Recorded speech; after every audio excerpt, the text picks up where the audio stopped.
Then I have realized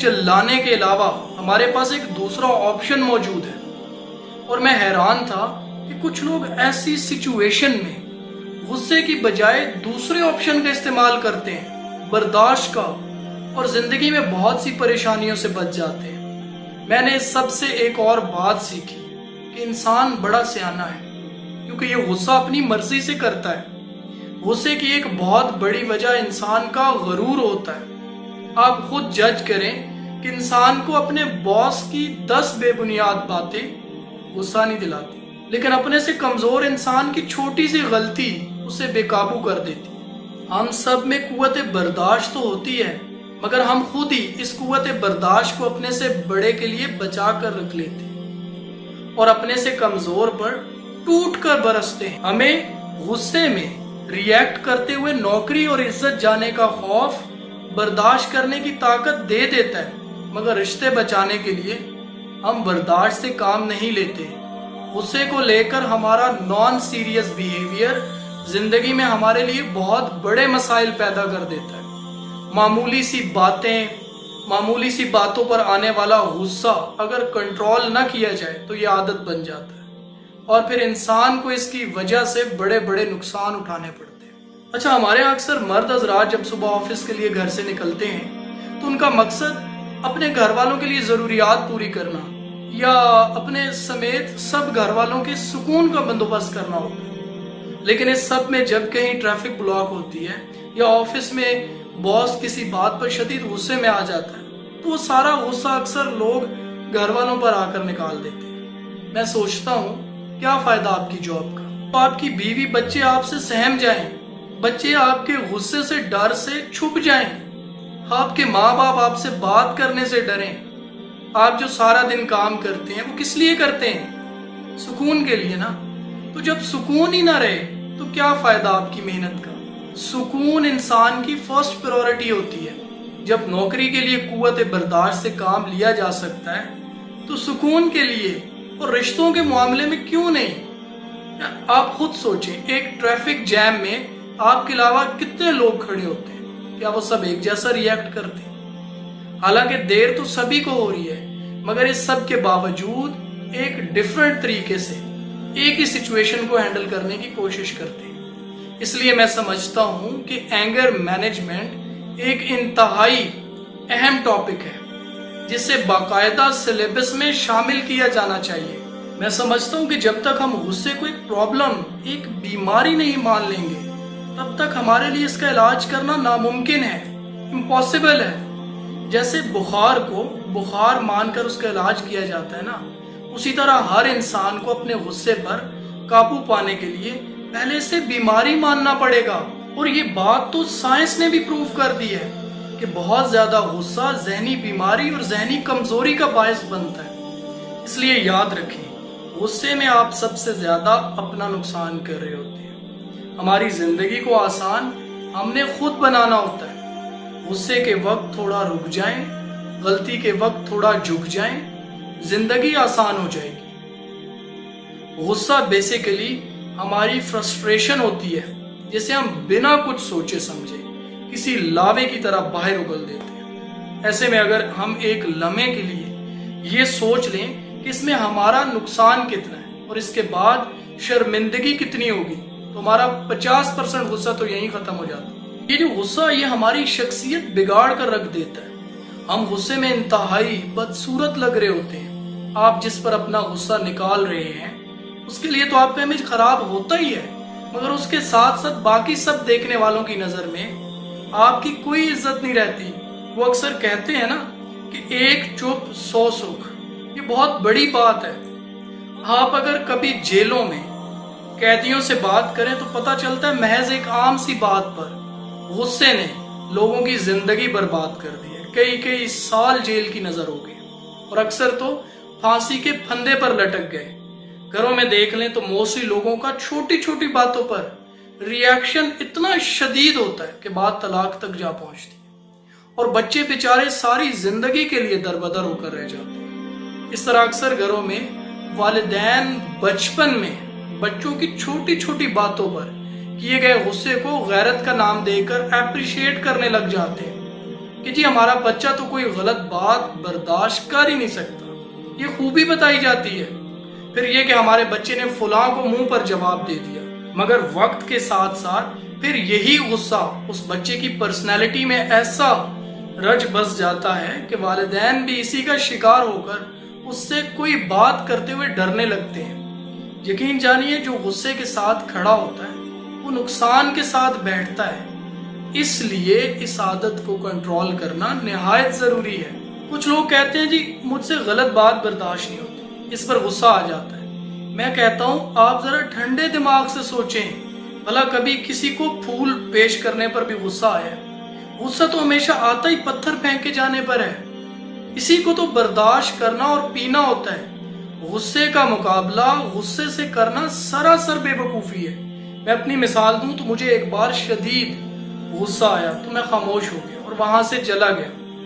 دوست پوچھنے لگا کہ یار تم ڈر کے چلے گئے یا تم قائر تھے یا غلطی پر تھے جو جواب نہیں دیا؟ میں نے اسے جواب دیا کہ مجھے خود پر رحم آ گیا تھا۔ میرا ماننا ہے کہ ہر جگہ خود کو ثابت کرنا ضروری نہیں، اور آپ ہر جگہ خود کو ثابت کر بھی نہیں سکتے۔